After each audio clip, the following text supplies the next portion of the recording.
Praise the Lord. सभी को जय मसीह। मैं सुनीता चौथानी आप सभी का आज के इस यूट्यूब वीडियो में स्वागत करती हूँ प्रभु यीशु मसीह के नाम से। और आज का वीडियो जो होगा, आपके से जितने भी लोग चाहते हैं कि हम प्रभु के सुसमाचार को सही रीति से फैलाएं और इस खुशखबरी को सही रीति से बताएं, तो मैं आपको 5 स्टेप्स बताऊंगी। आप शुरू से लेके अंत तक इस वीडियो को देखना और वो 5 स्टेप्स आप अप्लाई करना और देखना जिसको भी आप सुसमाचार सुनाओगे उसके ऊपर कैसा उसका असर होता है, हमें किस रीति से सुनाना है, क्या करना है, क्या नहीं करना है। ये सारी इंस्ट्रक्शंस मैं आज के वीडियो के द्वारा आपको दूंगी। तो सबसे पहली बात, हमें सुसमाचार क्यों सुनाना है। हर एक व्यक्ति जो विश्वासी कहलाता है उसकी यह ड्यूटी है कि वह सुसमाचार सुनाए। हालेलुया। क्योंकि मत्ती 28 का 19-20 कहता है कि इसलिए तुम जाओ और सब जातीय के लोगों को चेला बनाओ और उन्हें पिता और पुत्र और पवित्र आत्मा के नाम से बपतिस्मा दो और उन्हें सब बातें जो मैंने तुम्हें आज्ञा दी है मानना सिखाओ, और देखो मैं जगत के अंत तक सदा तुम्हारे संग हूँ। यहाँ पे प्रभु यीशु मसीह ने हमें आदेश दिया है, हमें कमीशन दी है कि हमें सुसमाचार सुनाना है, लोगों को चेला बनाना है और उनको वचन की शिक्षा देनी है। ठीक है, तो सबसे पहला स्टेप जो हम करेंगे वो क्या करेंगे कि किसी को भी सुसमाचार सुनाने से पहले हमें प्रार्थना करनी है। हालेलुया। बिना प्रार्थना के सुसमाचार कभी इफेक्टिव नहीं हो सकता, क्योंकि कई बार हम जब सुसमाचार सुनाते हैं तो बहुत सारे लोग बहुत सारे प्रश्न पूछते हैं, कभी डिस्कशन भी हो जाता है। इसलिए सुनाने से पहले हमें प्रार्थना करनी चाहिए कि जिसको भी हम सुना रहे हैं या बीज बो रहे हैं तो प्रभु उसके जीवन में कार्य करे और सुसमाचार के द्वारा उसका उद्धार हो। तो हम देखेंगे दूसरा कुरिन्थियों 4:4 और कहता है कि और उन अविश्वासियों के लिए जिनकी बुद्धि इस संसार के ईश्वर ने अंधी कर दी है, ताकि मसीह जो परमेश्वर का प्रतिरूप है उसके तेजो सुसमाचार का प्रकाश उन पर न चमके। हमें प्रार्थना यह भी करनी है कि हम जिनको सुना रहे हैं उनके ऊपर जो पर्दा पड़ा हुआ है, जिसके कारण वो सुसमाचार पर विश्वास नहीं कर रहे, प्रतीति नहीं कर रहे, तो वो जो पर्दा है वो पर्दा उठ जाता है प्रभु यीशु के नाम से। तो हमें उनके लिए दुआ करनी है, प्रार्थना करनी है। और सेकंड पॉइंट जो सबसे ज्यादा इम्पोर्टेंट है कि आपको अपना अच्छा उदाहरण प्रस्तुत करना है, क्योंकि लोग सुसमाचार सुनने से पहले आपको और मुझे देखते हैं और पढ़ते हैं, और हम मसीह की पत्री हैं। तो इसलिए हम केवल शब्दों के द्वारा नहीं, लेकिन अपने कैरेक्टर के द्वारा, अपने जीवन के द्वारा, अपने उठने बैठने चाल चलन के द्वारा भी हम उन्हें प्रचार करें। हालेलुया।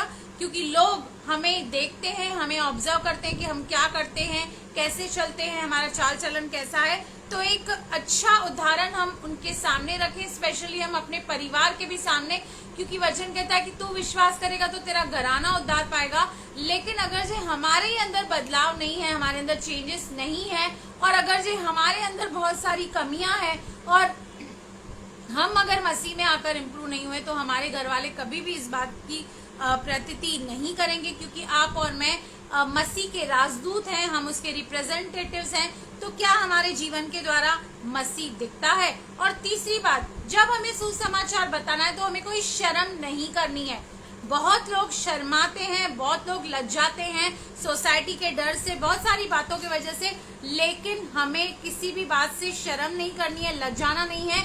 बेझिझक बेधड़क जो भी परमेश्वर का आत्मा हमें उस वक्त अगुवाई देता है, हमें वो सुनाना है। क्योंकि रोमियो 1:16 कहता है, क्योंकि यहाँ पे भाई पौलुस कहते हैं कि क्योंकि मैं सुसमाचार से नहीं लज्जाता, इसलिए कि वह हर एक विश्वास करने वालों के लिए, पहले तो यहूदी और यूनानी के लिए, उद्धार के निमित्त परमेश्वर की सामर्थ है। जब आप बेधड़के और बेझिझक सुसमाचार सुनाते हैं तो वहां पर परमेश्वर की सामर्थ प्रकट होती है, क्योंकि सुसमाचार अपने आप में एक बहुत बड़ी परमेश्वर की सामर्थ है। तो हमें शर्म नहीं करनी है, हमें लज्जाना नहीं है कि ये मानेंगे या नहीं मानेंगे, ये कैसे रिएक्ट करेंगे, हमें इस बात की कोई भी चिंता नहीं करनी है। चौथी बात, नम्रता और बड़ी ही मीठी बोली के साथ आपको सुनाना है, क्योंकि अगर जो आप सुसमाचार सुनाते हैं तो आपके अंदर धीरज होना चाहिए, आपको एक अच्छा लिसनर बनना पड़ेगा। आपको उनकी बहुत सारे जो सवाल, तथ्य या उनके जहन में जो सवाल उठते हैं वो आपके सामने क्रॉस क्वेश्चन कर सकते हैं, या जो भी धारणाएं या जो भी चीजें ऑलरेडी उनके दिमाग में फीड की हुई हैं वो आपको वो बता सकते हैं। तो आपको एक अच्छा लिसनर बनना पड़ेगा। और कई बार क्योंकि बहुत सारे लोग विरोध भी करते हैं, तो एक आर्ग्यूमेंट की वो संभावना बनी रहती है। इसलिए आपको अपने धीरज को, अपने संयम को थाम कर आपको सुनाना होगा। हम पढ़ेंगे पहला पत्रस 3:15, जो कि कहता है, पर मसीह को प्रभु जानकर अपने अपने मन में पवित्र समझो। जो कोई तुमसे तुम्हारी आशा के विषय में कुछ पूछे तो उसे उत्तर देने के लिए सर्वदा तैयार रहो, पर नम्रता और भय के साथ। डिस्कशन करके नहीं, झगड़ा करके नहीं, आर्ग्यूमेंट करके नहीं, उन पर दोष लगा के नहीं कि आप गलत कर रहे हो, आप नरक में ही जाओगे। बहुत लोग जजमेंट करने लगते हैं। तो हमें एक अच्छा लिसनर बनना है। उनकी पहली बात को सुनो, उनके अंदर क्या क्या है उनको खाली होने दो। जब आप उनकी बात सुनोगे ना, तब आपको एग्जैक्टली पता चलेगा कि अब आपको कहाँ से पिच करना है, कौन सा वचन इनको बताना है, ताकि जो थिंकिंग, जो बातों में वो चल रहे हैं, उससे वो बाहर निकलने पाए। हालेलुया। और आपको पांचवी बात क्या करनी है, आपको अपना काम करना है, मतलब बीज बोते जाना है, क्योंकि फलवंत करना और बढ़ाना ये परमेश्वर का काम है। हम अपना काम करें, क्योंकि वचन कहता है कि सुबह को भी अपना बीज भी, सांझ को भी अपना बीज बो, क्या पता कौन सा फलवंत हो जाए। और पहला कुरिन्थियों 4:7 भी देखिए क्या कहता है कि चाहे बोने वाला कोई भी हो, सींचने वाला कोई भी हो, लेकिन बढ़ाने वाला कौन है?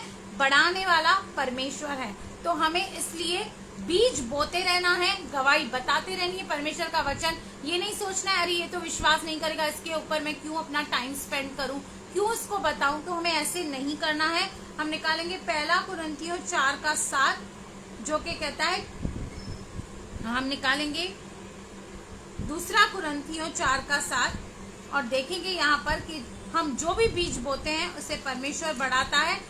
4:7 देखिए क्या कहता है।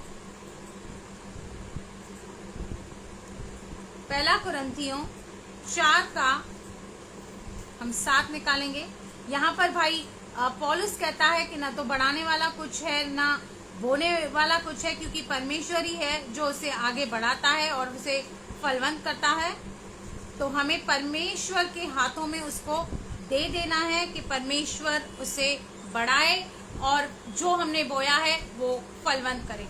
तो प्रभु इस वचन के द्वारा आपको बहुत बहुत आशीष करे।